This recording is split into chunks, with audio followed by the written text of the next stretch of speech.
कर ये भौजी मनवा के सपना पूरा होई। छठ बरतिया कर ये भौजी मनवा के सपना पूरा होई। नरियल पहन कसैली लेके नरियल पहन कसैली लेके छठ घाटे रग दीह। छठ के बरतिया कर ये भौजी मनवा के सपना पूरा होई।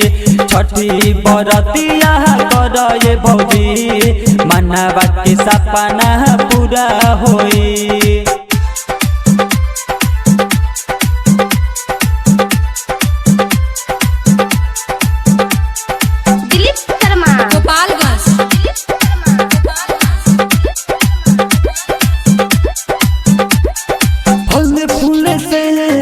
भरली दौरिया फेकुओ बना तो दिह तू बीचे गनवा सुन ये भौजी कोसिया तू भर लिह तू कोसिया तू भर लिह तू कोसिया तू भर लिह तू।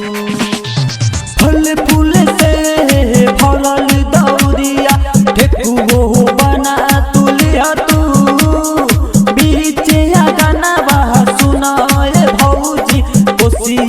तू भर लिह तू।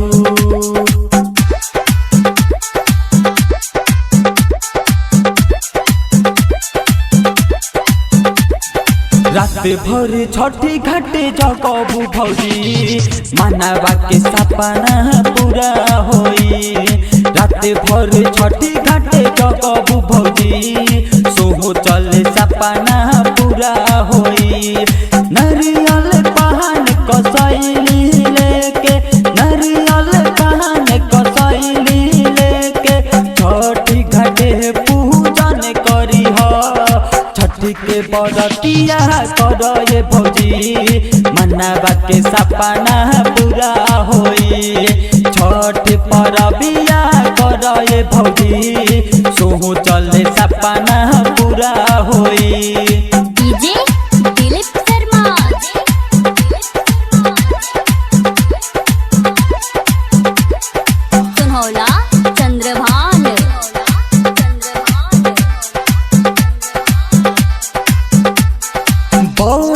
शीतल बयरिया देहिया कांपे लागे।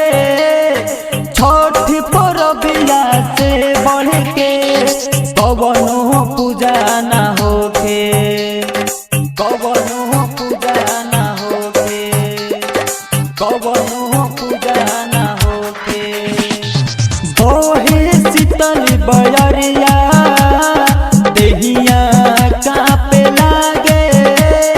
छठ परबिया से बढ़ के कवनो पूजा ना होखे।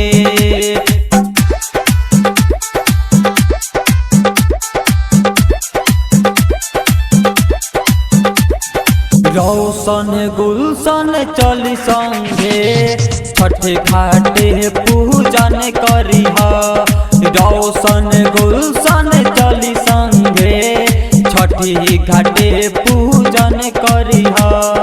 नरियल पहन कसैली लेके नरियल पहन कसैली लेके छठ घाटे रग दीह।